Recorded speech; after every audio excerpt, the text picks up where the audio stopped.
તો સુરતમાં જ્વેલરી એસોસિએશનને મળેલી બેઠકમાં વેપારીઓએ પોતાનો રોષ અને આક્ષેપો વ્યક્ત કર્યા છે। ગ્રાહકોની પાંખી હાજરી અને ઠપ થયેલા વેપાર વચ્ચે હવે જ્વેલર્સની નજર સરકારના બજેટ પર છે। સોના ચાંદીના ભાવમાં વધારાના કારણે વેપારીઓ અસમંજસમાં છે અને સરકાર પાસે ટેક્સ ઘટાડાની માંગ કરી રહ્યા છે। સોના ચાંદીના ભાવમાં થઈ રહેલા સતત વધારાને કારણે વેપારીઓ માટે અસમંજસભરી સ્થિતિ સર્જાઈ છે।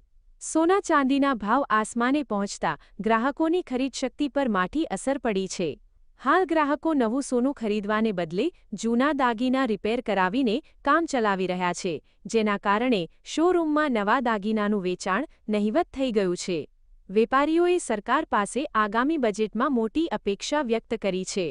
હાલમાં સોના ચાંદી પર 6% ઇમ્પોર્ટ ડ્યુટી અને 3% જીએસટી મળીને કુલ 9% ટેક્સ લાગે છે, જે ઘટાડવા માટે વેપારીઓએ જોરદાર માંગ ઉઠાવી છે। તો અમે લોકો સરકાર પાસે એક આશા બી રાખીએ છીએ કે આવા સમયની અંદર મધ્યમ વર્ગના લોકોને સોનું લેવું ખૂબ મુશ્કેલ થઈ રહ્યું છે। તો જો ડ્યુટીમાં રાહત મળે તો એટલો રેટનો પણ ભાવનો બેનિફિટ થઈ શકે। તો ગ્રાહકીમાં જેનો પરચેસિંગ પાવર હતો એ થોડો ડાઉન થયેલો છે અને સામે આ જે 100% ભાવ વધારો થયો છે તો લોકોની આવક 10% લેખે વધતી હોય છે, 10-15% લેખે। તો એની સામે 100% વધારો થયો છે તો લોકોનો પરચેસિંગ પાવર ડાઉન આવવાનો જ છે।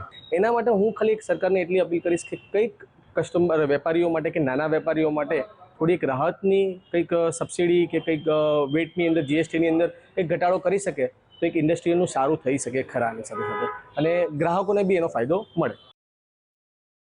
જો સરકાર ઇમ્પોર્ટ ડ્યુટી ઘટાડીને 3% કરે તો સોનાના ભાવમાં ઘટાડો થશે।